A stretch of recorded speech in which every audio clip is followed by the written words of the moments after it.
after discussing the normal random variable, we will today talk about the exponential random variable, a continuous random variable x whose PDF for some lambda greater than 0. Please note that the parameter has to be positive.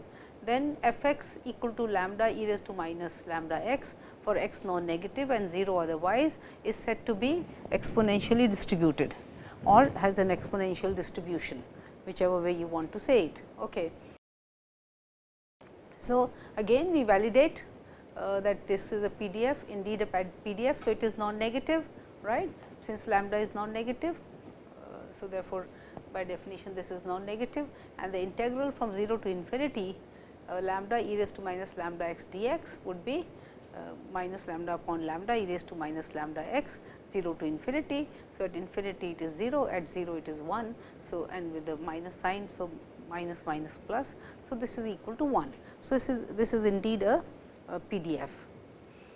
Then you want to compute its distribution function, and here this would be 0 to a, right. So, this is probability x less than or equal to a, therefore, this is integral 0 to a, and this again comes out to 1 minus e raised to minus lambda a greater than or equal to 0, right, because our variable itself is non-negative. Now, we verify the conditions that CDF must satisfy, and so limit f a as a goes to plus infinity is 1. From here you see, as a goes to infinity, this will go to 0. So, this reduces to 1, and I should have also written down the limit f a as a goes to minus infinity.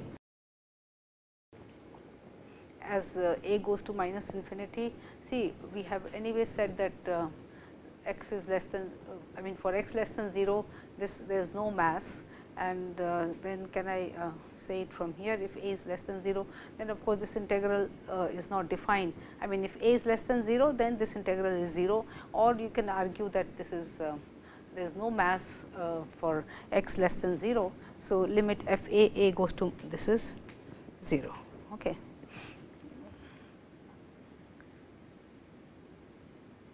Yeah, fine. Then f x is monotonically increasing. So, therefore, you take the derivative of f prime of f x, which is f prime x, that will come out to be lambda. Okay, you are differentiating. Yeah. So, your f x would be, well, you treat a as x, does not matter. So, if you are differentiating this, yeah. So, the lambda would come here minus lambda. So, minus lambda and minus plus e raised to minus lambda x, and since lambda is non-negative, right, because lambda is greater than 0. So, therefore, this is again non-negative, and so the function is monotonically increasing. So, all the properties of a cumulative density function have been are satisfied. Okay. Then we find out the expectation of the random variable, and that will be integral lambda 0 to infinity, integral 0 to infinity x e raised to minus lambda x dx, and by integration by parts I treat this as the first function. So, this will be this, and now you see that at 0 this is 0. So, therefore, and this is 1. So, the product is 0. At infinity e raised to minus lambda x goes to, or if you can write it as x upon e raised to lambda x, then e raised to lambda x goes to infinity much faster than x does. So, the ratio tends to 0. So, therefore, no contribution from this term, and you are left with just this. So, therefore, again when you integrate minus 1 upon lambda e raised to minus lambda x 0 to infinity, that gives you 1 by lambda. So, the way to remember is that if lambda is the parameter for the exponential distribution and it is defined in this way, then the inverse of the parameter is your mean or the expectation. Okay. Some places people define it as 1 by lambda minus 1 by lambda x. So, in that case your expectation will become lambda. So, it is the inverse of the parameter. So, whatever you use for defining this, the inverse of that will come out to be the your. Okay. So, then to find out the variance, you find out expectation x square, and I have not done the calculations here, but again in the same way you will have to do 2 iterations of the integration by parts. Here x square is the second function, this is the first function, and you continue doing it. So, then that comes out to be 2 by lambda square, and therefore, variance is 2 by lambda square minus 1 by lambda square, which is equal to 1 by lambda square. Okay. Yes. So, a quick example, normally these would be associated, this distribution would, because when you go to any public place where there is a service counter, for example, post office or railway booking and so on. Now, of course, it is mostly online, but still people have to go to counters for all these services. Then the time that the clerk will take to service the customer is most of the time a random variable, and so exponential variables do model that situation in quite a few this thing. So, suppose the length of service at a post office counter in minutes is an exponential random variable with parameter lambda equal to 1 by 15. So, immediately you can say that the expected number of time that the expected duration of a service to a customer would be 15 minutes, right, because the expected mean the expected value of this random variable would be 1 by lambda, which is 15 minutes. Okay. If someone arrives immediately ahead of you at the counter, find the probability that you will have to wait 15 minutes between 15 and 30 minutes. To find the probability that you have to wait for 15 minutes, that means at least 15 minutes, right. So, therefore, the event would be x greater than or equal to 15, where x is your time for having to wait. So, probability x greater than or equal to 15, which will be equal to 1 minus probability x less than 15, right. Okay. And therefore, as we have computed this already while computing this for the for x less than x exponential distribution. So, this will be 1 minus of 1 minus e raised to minus 15 by 15, right, because your lambda is 15. So, therefore, this probability comes out to be e raised to minus 1, which is 0.368, right. Since, as I have said, that because we have already made this computation, that this will be equal to 1 minus e raised to minus 15 by lambda, and your lambda is 15. So, therefore, this will be equal to e raised to minus 1, and so this is 0.368. So, similarly, for the second one, probability 15 less than or equal to x less than or equal to 30. That means, your waiting time is now between 15 and 30 minutes, 15 minutes and 30 minutes. So, that will be again by the same computations will be f 30 minus f 15. And which again would be 1 minus e raised to minus 2, because it will be 30 by 15, which is minus 2, and then this is 1 minus of 1 minus of e minus 1. And so, because this is less than or equal to 15, and so less than or equal to 15, less than 15 for a continuous distribution. So, it will be this will be the probability, and so it is e raised to minus 1 minus e raised to minus 2, which is 0.233. Now, I want to show you another important property of the exponential distribution. So, first of all, we will talk about the memoryless property, and we say that a random variable x is said to have the memoryless property if probability x greater than s plus t, given that x is already greater than t, is equal to probability x greater than s for all s and t non-negative, which means that it does not matter how long you have already waited. If you are asking for this probability x greater than s plus t, then it is the same as probability x greater than s. So, therefore, the system does not have the system we are modeling does not have a memoryless property, and so we are talking of a random variable whose distribution satisfies this condition.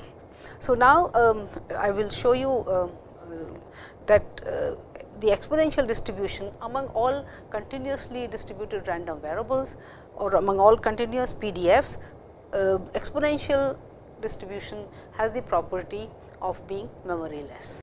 Distributions which are discrete and which also have the memoryless property, but among continuously distributed random variables, a random variable which is exponentially distributed has the memoryless property. So, in case this random variable is exponentially distributed with parameter lambda, then you see if you write down this expression probability x greater than s plus t, given that it is x is greater than t, then this will be this, because when the product of these two would be intersection of these two events would be x greater than s plus t, right, you would, because it is t smaller than s plus t. So, this reduces to this expression, okay, x greater than s plus t divided by x greater than t. Now, by our definition this is because f a is 1 minus e minus lambda a. So, 1 minus f a would be simply e raised to minus lambda a. So, here it is e raised to minus lambda s plus t divided by e raised to minus lambda t, and which is this, which is equal to probability x greater than or equal to s. So, exponential random variables are memoryless, and in fact, a little more arithmetic would be required or calculus to show that if you impose this property, then you can actually show that only exponential random variables have the memoryless property. So, since this being a first course, I am omitting the mathematics here, but those interested can sit down and work it out and see that when you start with this condition for a continuous random variable, then you will see that only exponential random variables, the PDF which will satisfy this condition will actually be the exponential PDF. Okay. So, let us again look at an example. Suppose that the number of hours before a transistor fails is exponentially distributed with mean 500 hours. Okay. So, here the lambda is 500. If a person desires to go on a long trekking trip of 300 hours and uses the transistor in his radio, then we want to find out what is the probability that the transistor will not fail. So, what is the probability that the person will be able to complete his trip without having to replace the transistor?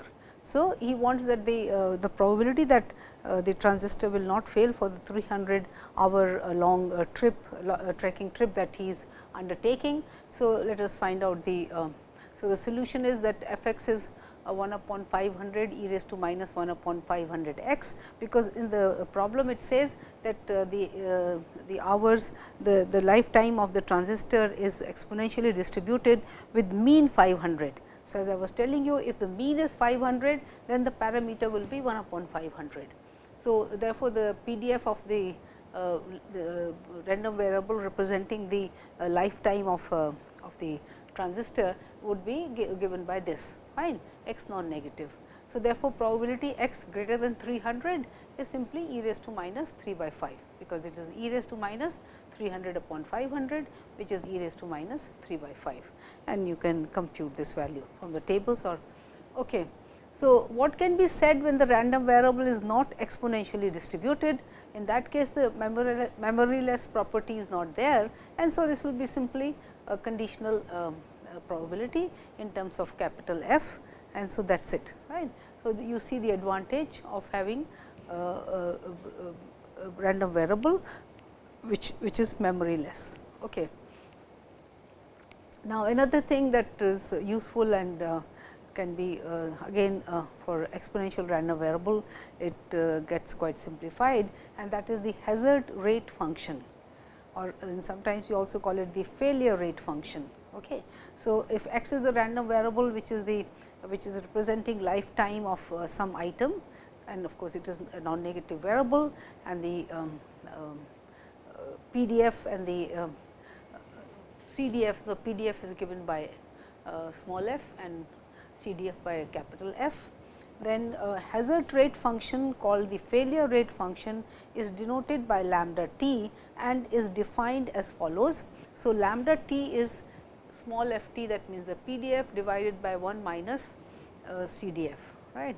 So, and a simple explanation is possible. So, here again what we are saying is that x belongs to, this is the bracket here, t plus delta t is very small, and then given that x has already worked for t, now what we are saying is that it will fail just after t, because t plus delta t. So, x lies in the interval t comma t plus delta t, given that it has been functional till time t. Okay.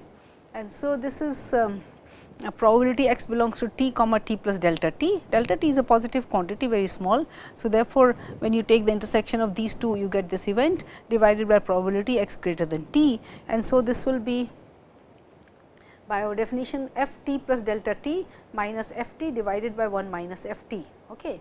So, now you see the limit of this as delta t becomes smaller, then you divide by delta t and multiply by delta t. So, this divided by delta t, remember limiting value of this is the derivative of f at t. So, which becomes f prime t into dt upon 1 minus f t, and f prime t is your PDF f small f t divided by 1 minus f t dt. So, therefore, the definition of the failure rate, because as we see that it should fail just at t time t. So, it has been functional up to time t and then it fails. So, now if f t is exponential, you see when you write out this will be f t small f t. So, the PDF is mu e raised to minus mu t. I have used symbol mu because lambda is already being used here, fine, and this is 1 minus f t will be e raised to minus mu t. So, you see this is mu a constant. So, for an exponential random variable, the hazard rate is a constant, it is not a function of t. Otherwise, as you see that this will be a function of t. So, the hazard rate function is dynamically changing depending on the time, that means if you are talking of lifetime. So, as it should be, but for exponential distribution, the explanation is simple, since it is memoryless, therefore, the hazard rate function does not change, it is a constant. So, this is the rate of change of this is the rate of failure, and so because it is memoryless, it does not matter how old the instrument is, the probability of its failing any time is same, and so here the rate is also constant. Mu is therefore also referred to as the rate of the exponential distribution. So, now mu is the parameter, this is also the rate of failure for an exponential distribution, and we saw that 1 upon mu will be the mean of the exponential distribution. So, given hazard rate of function lambda t for a continuous random variable, it is possible to determine its PDF. Okay. So, we will just show, because you see lambda t I can write as d dt of f t 1 upon 1 minus f t, right, and then if I take the integral of both the sides and attach a minus sign. So, there is a minus sign here, this is 0 to x lambda t dt, and this is integral 0 to x minus f prime t. I have written this as f prime t dt upon 1 minus f t. Okay. Now, by formula for integration, because derivative of this is this, therefore, this will be ln of 1 minus f t, right. So, therefore, ln of 1 minus f x, because you are computing from 0 to x. So, it will be 1 minus f x will be, and this is integral minus 0 to x lambda t dt. I hope this is clear, because see this will come out to be ln of 1 minus f t, and this is from 0 to x. So, 0 to x, when you put x here, this will be ln of 1 minus f x, and at 0 f 0 is what? F 0 is 0, right. So, ln of 1 is 0. So, therefore, the contribution from here you get is ln of 1 minus f x. Yes, remember limit f x as x goes to minus infinity is 0. Okay. So, therefore, I am just using that. So, that reduces to ln of 1 minus f x, and this on the right hand side, this is minus 0 to x lambda t dt. So, therefore, you can say 1 minus f x is equal to e raised to minus 0 to x lambda t dt, right.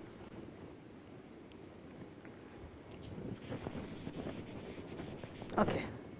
And so, f x you can write down from here as 1 minus of e raised to minus integral 0 to x of lambda t dt. So, if I know lambda t, then I can integrate here, and then my f x will be of this form. Okay. So, that means it is enough if you know the hazard rate function of a random variable, you can determine its distribution. So, once you know the cumulative density function, you can determine the PDF also, right.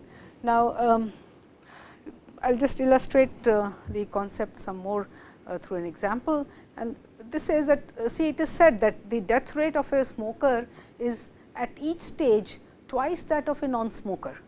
That means, they say that your age gets reduced by half if you are a smoker compared to what non-smoker. So, what is the ratio of the probability of a non-smoker to that of a smoker to that of a smoker of surviving up to the age of. So, suppose I am just saying that what the both of them surviving up to the age of 60, given that both have survived up to 50 years, we want to find out the probabilities. So, maybe the ratio part is not important, all I am saying is let us find out the probabilities that a non-smoker will survive up to the age of 60, given that he or she has survived up to 50 years. Similarly, a smoker, the probability, what is the probability of a smoker surviving up to 60 years, given that he has survived up to 50 years. So, I will define lambda s t as the hazard rate of the smoker and lambda n t as the hazard rate of non-smoker. So, now let me just right now take, instead of 50, just let me take some years age a. So, what we are saying is that the probability that a non-smoker's lifetime is more than 60 years, given that the lifetime of the non-smoker has been more than a, is the conditional probability, right. Because again the intersection of these two, because 60 is more than a. So, this is a probability that the non-smoker has been the lifetime would be more than 60. So, that becomes 1 minus f n 60 divided by 1 minus f n a, right. And from here you see this is 1 minus f x is e raised to minus integral 0 to x lambda t dt. So, that will be 0 to 60 lambda n t dt, right, and 1 minus f n a will be 0 to a lambda n t dt e raised to, right. So, this is what we just computed here, and therefore, if you take this upstairs, then you see the integral, this will become e raised to a to 60. So, this will be e raised to minus integral of a to 60 lambda n t dt, and this let me call as P n. So, the probability of smoker surviving up to the age of 60, given that he has already survived up to the age of a, right. And correspondingly, for a non-smoker, for a smoker, this probability of having survived of surviving up to 60 years, given that he has survived up to a years, is lambda s t dt, and I am calling it as P s. Okay. So, if the belief is that lambda s t is twice lambda n t, that means the rate of the death rate is twice as high for a smoker compared to a non-smoker, then I substitute lambda s t for lambda s t twice lambda n t here. So, that will be twice lambda n t, and so this will become square of, I have not written the step, I mean actually this is equal to e raised to minus a to 60 lambda n t dt square, right, which is the probability P n square. So, the effect is that the probability gets squared up for a non-smoker. So, the probability of surviving up to the age of 60 is a square of the, for a smoker is square of the probability of a non-smoker surviving up to the age of 60. So, this 50 was not really important, because a could be anything here. So, given that is why we said that at any stage, at each stage. So, therefore, it does not matter when you are making this comparison. So, however old both the people are, after that if you want to say what is their age of surviving up to 60, then the probability for the smoker is square of the probability for the. So, now here as I said that if you take lambda n t to be 1 by 30, that means remember I am taking the situation when So, that means this is now because this is constant. So, therefore, I am taking the exponential situation, that means a random variable, the lifetime is a random variable is exponentially distributed. Then probability that a non-smoker reaches the age 60 would be, because this is lambda and t is 1 by 30. So, you want to compute, will it come out to be e raised to minus 1 by 3? Yes, e raised to minus, you are saying this is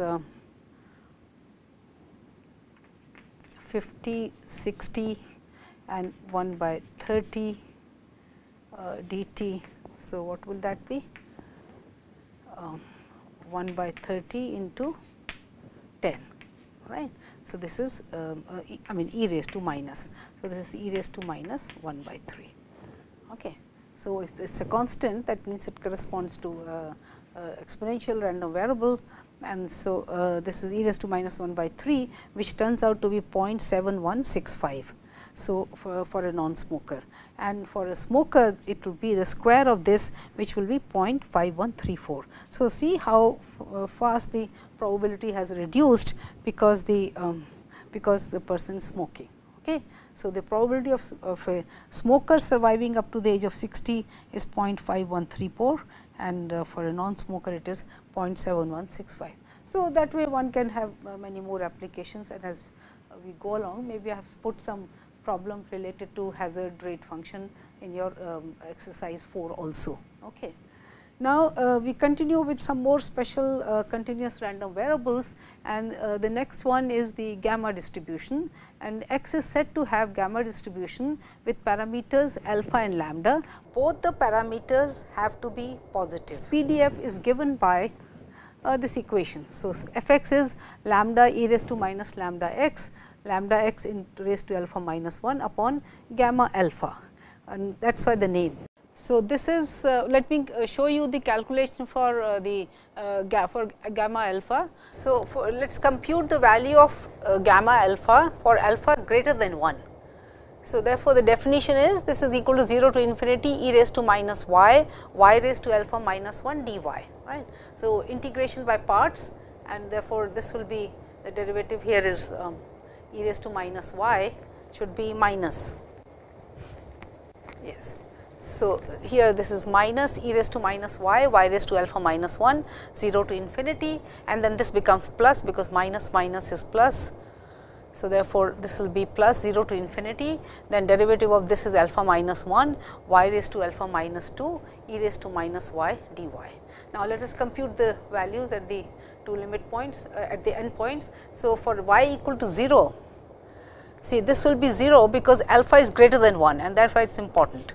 So, alpha is greater than 1, therefore, this is a positive power. So, therefore, this is 0, and of course, at 0 e raised to minus e raised to 0 is 1. So, this is equal to 0, right. And again when y goes to infinity, then this goes to infinity faster than this here again, because alpha is greater than 1. So, this exponent is positive, and therefore, this will go to 0.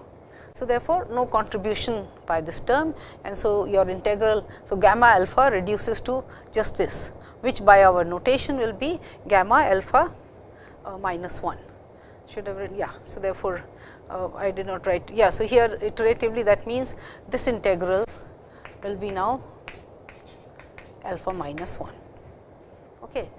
And so, for positive integer values of alpha, if I go on doing it iteratively. So, for integer values of alpha, positive integer values of alpha, this we can see is gamma alpha would reduce to alpha factorial alpha minus 1. You can see that because as go on. So, the finally what you have will be this will be then I should have yes, this is alpha minus 1. So, this should be equal to alpha minus 1 gamma alpha minus 1, right, from here alpha minus 1. Okay, fine. So, therefore, as you go on the next iteration, it will be gamma alpha minus 2, and so as you go on, alpha is a positive integer. Therefore, you will end up finally with just integral 0 to infinity e raised to minus y dy, and so this will reduce to this will reduce to alpha factorial of alpha minus 1 for alpha being positive integer, right. Now, it can also be shown that the gamma function is defined for alpha between 0 and 1. This is also possible. We can also show that the integral is defined, that is it will be a finite value. So, for all values of alpha between 0 and 1, the integral is also defined. That means, gamma alpha is defined for alpha between 0 and 1. And one important value is gamma 1 by 2, which is root pi. And this integral we will obtain these values later on in the forthcoming chapters. So, I will talk about fractional values of gamma alpha, alpha between 0 and 1. And there are tables available for values of fractional values of alpha. There are tables available, non-negative fractional values of alpha, tables are available, right. And for alpha equal to 1, the gamma distribution reduces to the exponential distribution. I will have to check the, see our gamma PDF is given by this. So, when you put alpha equal to 1, this term is gone, and so your PDF reduces to lambda e raised to minus lambda x, and gamma alpha is also 0, I mean sorry 1. So, therefore, you will be the gamma PDF reduces to lambda e raised to minus lambda x for x non-negative. So, therefore, for alpha equal to 1, the gamma distribution reduces to the exponential distribution. So, this is one relationship, and then I will show you some other relationships between many other this thing. Now, you want to again check that this PDF is a valid PDF, and therefore, I have to show that this integral will be evaluated to 1. So, here of course, you put lambda x equal to y, then lambda dx is equal to dy, and immediately this integrand reduces to e raised to minus y, lambda dx gets replaced by dy, and this is y raised to alpha minus 1 upon gamma alpha. And so, from here you see that divide by gamma alpha here, then this is equal to 1. So, the validation is complete. Okay. So, therefore, this is a valid PDF, and now you want to compute the expectation of this gamma random variable, then you have to multiply this by x and integrate, but then it is easy to manipulate, because I will add x to this and lambda also. So, I divide by lambda, then I multiply by alpha and multiply here by alpha. So, this becomes gamma alpha 1 by our definition, right. So, this will be gamma alpha 1, and this will be lambda x raised to alpha. So, then this will be that means the PDF of gamma, here now your parameters are alpha plus 1 and lambda, right. So, therefore, since the this is again a PDF for gamma alpha 1 comma lambda. So, again it will integrate to 1, and so you will be left with alpha by lambda. So, the expected value of alpha lambda gamma variable is alpha upon lambda. Okay. So, that means, if the convention is to write this first and then this. So, then this divided by this, that is if you are taking the gamma distribution alpha comma lambda. Okay. Then similarly, expectation x square can also be just by a simple manipulation computed immediately. What I will do is I need lambda square here to bring this together with this. So, then I divide by lambda square and I multiply by alpha alpha 1 to make it gamma alpha plus 2, and this will be lambda x raised to alpha plus 1. So, again this is a PDF of gamma alpha plus 2 lambda. So, this will integrate to 1, and I will be left with alpha into alpha plus 1 upon lambda square. And so, variance will be this quantity minus alpha lambda whole square, and that gives me alpha upon lambda square. So, simple calculations to tell you the required quantities. Okay. Now, let me just show you an application, and this application may be I will be using a concept which we have yet to do, but does not matter. I still thought that this will be a good time to mention this application. So, here see the case, this is we are considering the case when alpha is a positive integer, when alpha is equal to n is a positive integer. Okay.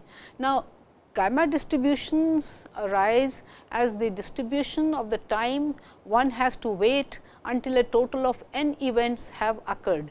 So, it is like you go to a railway booking counter and railway ticket booking counter, then you have people ahead of you in the queue, and each person, as I told you that we will treat the service time as a random variable. So, and remember that I had shown you that the service time being a random variable can be an exponential random variable. So, for each person the service time is a random variable, and then since they are different people, independent people. So, each one gets serviced. So, then the total time would be sum of that many independent random variables and exponentially distributed random variables. This is the idea. So, now what I am trying to show you is that the gamma variable is actually the time one has to wait till all people ahead of you have been serviced and you have also been serviced. So, the way we will measure it is that, so when I am saying alpha equal to n, so here I will be counting that you also have been serviced. So, then until a total of n events have occurred. Okay. And of course, later on when we do the Poisson process and so on, then the whole thing will become much more clear, but you can just get a feeling for the application that I am trying to discuss here. So, now let T n be the time at which the nth event has occurred. Okay. So, time at which nth event occurred. So, then T n less than or equal to t, this event would that mean if and only if all the n events have occurred by time t. Right. T n is the time at which the nth event occurred. So, now T n less than or equal to t will mean that by time t all the n events should have occurred, which means in our particular case all n people have been serviced by the railway ticket booking counter. Now, let capital N t be the number of events in 0 t. So, see in this particular case, if there are people ahead of you, let us say n minus 1 people ahead of you, you are the nth person, then that means and the time span that you are taking is 0 to t, then that many people should have arrived in the time 0 to t. When there are n people in the system, then only they get serviced. This is how we. So, in this case there are n arrivals in this time, right. Okay. And so, when we look at probability T n less than or equal to t, if you want to compute this probability, then this is the same as probability n t greater than or equal to n, because at least n events in 0 t, that means at least n arrivals must be there. There can be more, but when you are talking of n people to be serviced in this particular time span of time, then that at least that many people should have arrived, or that many events must be there in the system. So, this is what it is, right. And this we will therefore, because this is a discrete thing, people arriving is a discrete are discrete events. So, j this will be j from n to infinity, probability n t equal to j, right. Probability that there are j people in the system at time 0 t, and then you sum it up from j equal to n to infinity. Now, this is the part. See, very often when you talk of events, discrete events occurring in a span of time, under certain conditions, it can be shown that these will be Poisson arrivals. That means, the number of arrivals in a span of time would follow a Poisson distribution, and therefore, probability n t equal, and this I will prove hopefully when we are talking about stochastic processes and so on. So, then in detail I will discuss how you arrive at this probability, right. When you are under certain assumptions, you can show that the probability n arrivals in the time 0 t would be given by this. So, you sum it up j to n. So, it means for n t equal to j, essentially n t is a Poisson random variable, and so the mean value becomes lambda t, because you are taking the span 0 t. So, this will later on be explained. So, therefore, this is your Poisson probability, you sum it up from n to infinity, right. Now, this is your cumulative distribution function for T n. To find out the PDF, I will take the derivative, which is f T n of t, and so we differentiate this expression with respect to t and you see if you first differentiate this, then lambda comes out and j. So, j lambda e raised to minus lambda t raised to j minus 1 divided by j factorial minus derivative of this, which will be lambda minus lambda e raised to minus lambda t raised to j divided by j factorial. And here j varies from n to infinity. Okay. And so, just rearrange the things a little bit, j when cancels out here. So, it will be j minus 1 factorial lambda t raised to j minus 1. So, what you see is that here the terms are from starting from j minus 1 and here it is j. So, you see things will cancel out in pairs and except the first term here will be left out, which will be lambda e raised to minus lambda t raised to n minus 1 divided by n minus 1 factorial. That is the only one, because when you put j equal to n plus 1 here, that will be lambda t raised to n upon n factorial, and here also j equal to n, it will be n factorial and lambda t raised to why is it j minus 1 here? I was subtracting, so this will be j, sorry, because when I am differentiating with respect to this one here, then lambda t raised to j remains intact. So, this is it. So, when j, so therefore, this term will cancel out with the second term here, and then the third term here will cancel out with the second one here, and so this will process will go on. Only the first term will be left out here, which is lambda e raised to minus lambda t raised to n minus 1 upon n minus 1 factorial. So, this is now a gamma distribution with parameters n comma lambda. So, therefore, the amount of time a person has to wait till he is serviced, and if there are n minus 1 people ahead of him in the queue, and so that is a random variable, and we have just now shown that when the arrivals are Poisson, then this will be a gamma distribution with parameters n comma lambda. So, in this case, this is also referred to as an N-Erlang distribution. That is another name in literature. You might some books may refer to this distribution as N-Erlang. Okay. So, we have got some feeling about the gamma distribution, and as we go on, I will give you some more insight into the thing. Now, the other continuous variable distribution which is of importance is the beta distribution. So, a random variable x with PDF given by the equation f x x is 1 upon this is a beta function a comma b x raised to a minus 1 minus x raised to b minus 1 x between 0 and 1 and 0 otherwise. The integral we denote by b a comma b. So, this is 0 to 1 x raised to a minus 1 minus x raised to b minus 1 dx, where a and b both are positive. Now, again just as for the gamma distribution, we can show that for a greater than or equal to 1 and b greater than or equal to 1, the integral will converge, and in fact, for integer values, just like we did for the computation for gamma distribution, it can be shown that this integral will be equal to gamma a gamma b by gamma a plus b. So, therefore, I should again correct my statement here, and that is that the beta PDF is this function divided by this. So, it becomes gamma a plus b divided by gamma a gamma b, and therefore, the integral will turn out to be 1. So, the the beta PDF is actually this divided by this number, and so we denote this integral by b a comma b, which is, so therefore, it is since it is defined for all a b positive. Now, for a greater than or equal to 1 and b greater than or equal to 1, you can show by integration by parts that the integral will converge, and for and will be equal to this. Okay.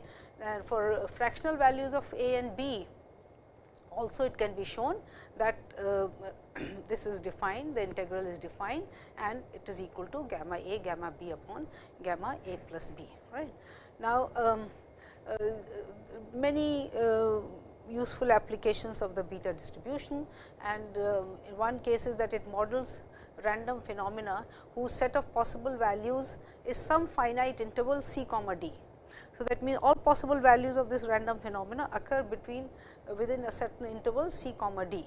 And but then since we have here defined the variable to be from 0 to 1, so then by scaling and shifting, we can transform this interval to 0 1. And of course, one obvious transformation is that y is equal to x minus c upon d minus c.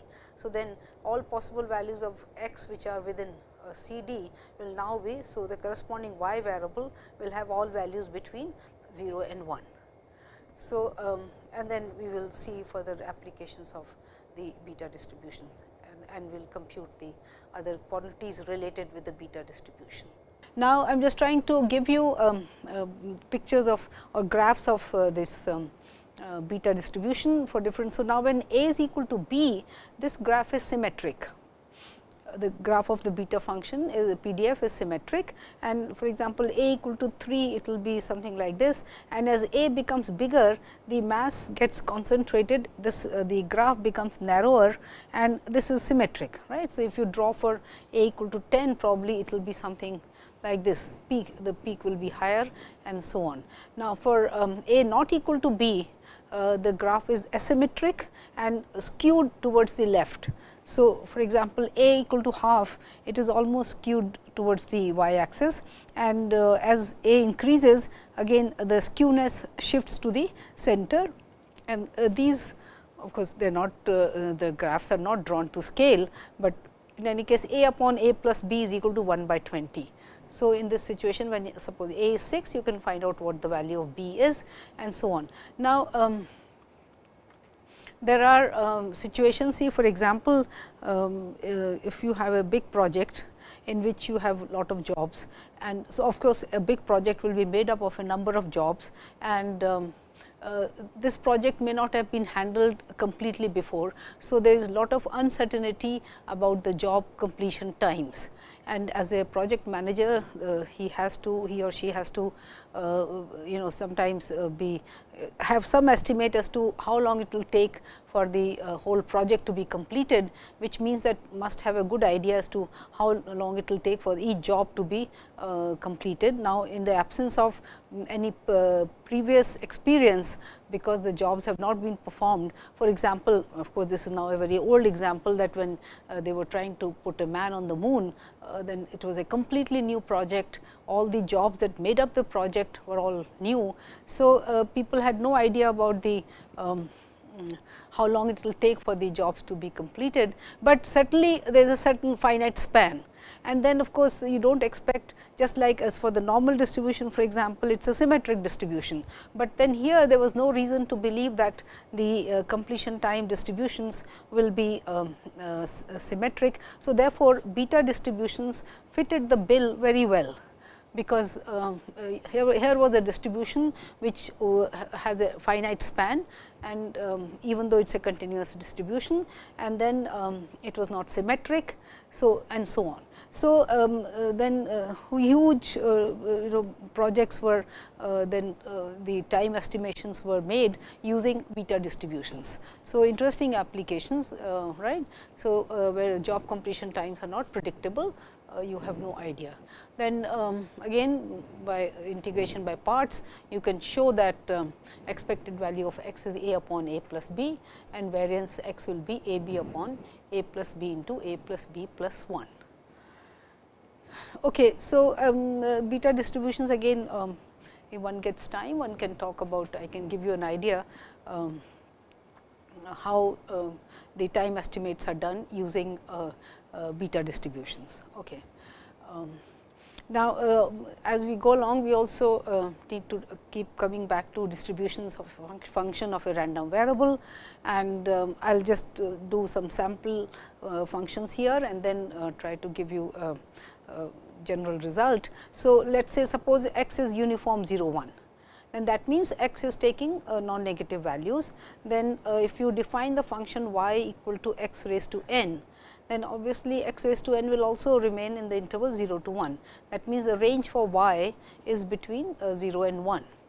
And so, if I want to find the PDF of y, then probability y less than or equal to small y is the same event as probability x n less than or equal to y, and this will be probability x less than or equal to y 1 by n. So, remember this is okay, because the values here are non-negative.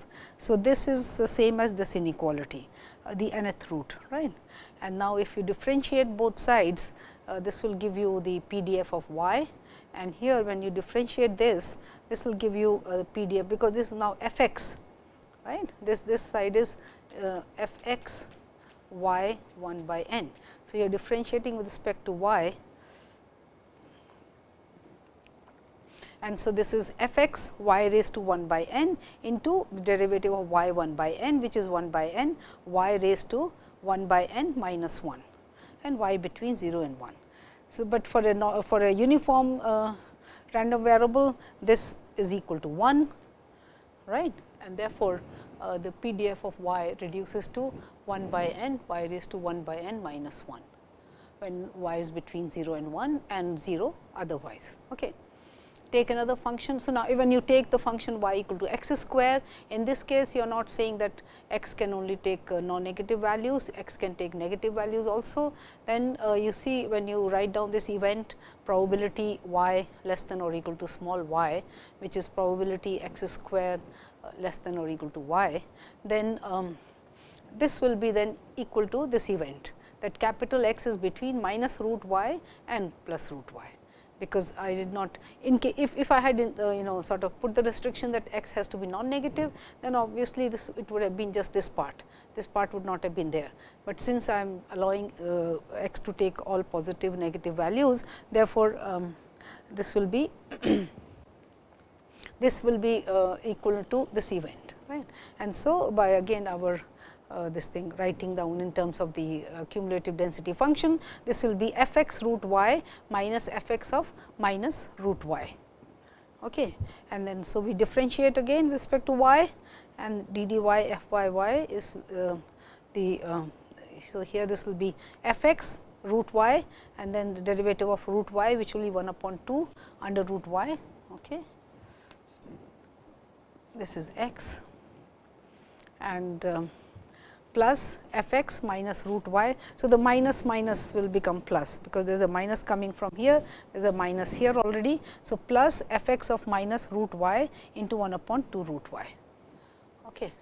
So, this will be your PDF for y equal to x square.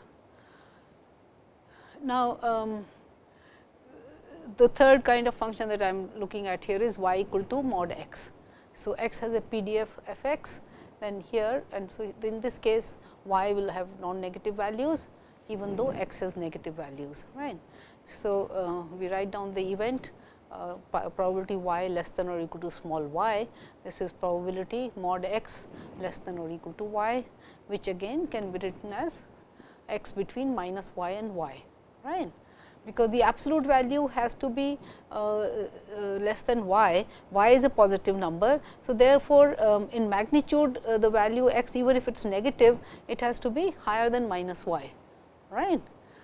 Because if you are saying that mod x should be less than or equal to 3, then your x cannot be minus 4, because the absolute value of x would be 4, which is not less than 3. So, therefore, the values of x have to be between minus y and y, right. And therefore, this is f y minus f of minus y, and when you differentiate with respect to y, you get PDF of capital Y, which is f x y. Again, minus sign gets converted to plus, because there is a minus coming from the derivative of minus y. So, this y greater than or equal to 0. So, one can go on, but then I will just summarize all this in this theorem, yes. So, this is x is a continuous random variable and f x its PDF. Suppose g x is a strictly monotone increasing or decreasing function. So, this is now very clear and it is differentiable. So, strictly monotone means that it is either going like this, a function like this, or it is coming like this. So, monotonically decreasing or monotonically increasing. Then the random variable y equal to g x has a PDF given by this, and it will take a few minutes to just prove this result. So, in this I just realized that in the statement of the theorem this absolute value sign is missing, but that is important and I will show you why. So, that means when y equal to, when you are looking at the function g x of the random variable x and we are finding the PDF of y, then f y of small y is f x the PDF of x into of at g inverse y, an absolute value of d dy of g inverse y when y is equal to g x, and 0 if y is not equal to g x. And of course, here what we are saying is that the spurious values are not being considered, because when you take the inverse function here, see it is a monotone function. So, the relationship between, that means this would be I do not have to worry about extra values here. So, this will be fine. Okay.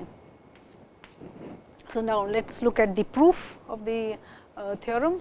So, we start with the event. We start with the event that y is less than or equal to small y, which is equal to this, and this I can write x less than or equal to g inverse y. Now, because the function is monotonically increasing, so this inequality from here, this inequality is the valid outcome, right, because it is increasing. So, the inequality will not change. The function g we have assumed is increasing function, right, and therefore, this is equal to f x of g inverse y. Is it okay? So, differentiate both sides with respect to small y, then this is f y y, which is d d y of this thing, and in the next step you get this is the PDF of capital Y, which is here when you differentiate capital F x, you get small f x. So, that is g inverse of y into the derivative of this, which is inverse y. And now, here because the function g is monotone, this again a result from calculus, you can show that positive derivative and f being the PDF, f x being the PDF of x, this is non-negative. So, the product is non-negative, and therefore, this is non-negative. So, this satisfies the condition, and of course, you can verify that this is also a valid PDF. That means, the integral will be 1, and so this is it. So, when you are taking the increasing function, then because this part is non-negative, I do not have to put the bar sign here, but when g is decreasing, then you see the probability, the event g x less than or equal to y will transform to x greater than or equal to g inverse y, and that is what I am showing you, that if this is the function g x, right, then you are saying g x less than or equal to y. So, g x less than or equal to y. So, beyond g inverse y are the values for which your function is less than y, right, when the function is decreasing. And so, the inequality here will reverse, and that will be x greater than or equal to g inverse y, right. And therefore, f y is 1 minus, this you will write as 1 minus f x of g inverse y, and then again differentiation both sides will give you f y y, then minus f x g inverse y and derivative of this. Now, since g is a decreasing function, this derivative would be negative. So, minus minus this will make it positive, and that is why it is important that we write the absolute sign here, because your PDF cannot be negative. Okay? That is the first condition, and which turns out to be, because when the function is decreasing, this will be negative. So, minus into this would become non-negative, and so here again this would be positive. Okay. So, this is for the completion's sake that I wrote down this theorem, but normally what we do is we ab initio compute the PDF, we write down the equivalent event when you take a function of a random variable, and then of course, differentiating both the sides you try to get the PDF for the function of a random variable, but at times it also helps to be able to use the theorem. So, this is this thing. Now, let me just show you as I was saying that one can either obtain results directly or using the theorem. So, if x is an exponentially distributed random variable with mean 1 by lambda, then we will show that expectation of x raised to k is k factorial upon lambda k, k weighing from 1. So, for any finite value of k, this is what you have, right. Now, a direct solution I am giving you. So, solution 1 I should have said actually, this is solution 1, which is a direct solution. So, here because I know the PDF of x, so expectation x raised to k will be 0 to infinity x raised to k lambda e raised to minus lambda x dx. Remember, we are told that the mean is 1 by lambda. So, the parameter the distribution would be lambda e raised to minus lambda x dx. And integration by parts, treating this as the first function. So, the lambda cancels, minus e raised to minus why am I writing t here? This should be lambda x into x raised to k 0 to infinity plus the minus sign, and minus sign makes it plus 0 to infinity e raised to minus lambda x, and then x raised to k minus 1 dx into k, right. So, you see this integral will come out to be this, and then I again multiply and divide by lambda. So, then this becomes my regular gamma function. So, 1 upon lambda. So, this will be I k minus 1 into k by lambda, this integral, because when I differentiate this, the k will come out. Oh, the k should have been there. Sorry, so you have differentiated x k, so k is already there. Okay. K is here. So, that k I am writing k by lambda, and then this integral is your I k minus 1. Right. Our I k was lambda e raised to minus lambda x, x raised to k in dx, integral from 0 to infinity. So, now this integral I denote by I k minus 1, right, and therefore, your expected value of x k as you go on doing it by iteratively. Here of course, k is a positive integer. So, this is k factorial upon lambda k into I 0 final, right, if I go on doing it repeatedly. So, this becomes then for if I write down for I 0, this will be k factorial upon lambda k integral 0 to infinity lambda e raised to minus lambda x dx, which turns out with this integral is 1, because anyway you know that this is the PDF of an exponential distribution with the parameter lambda. So, therefore, this integral is 1, or you can directly show that this is 1, and therefore, this is the answer, right. Now, we want to use the theorem.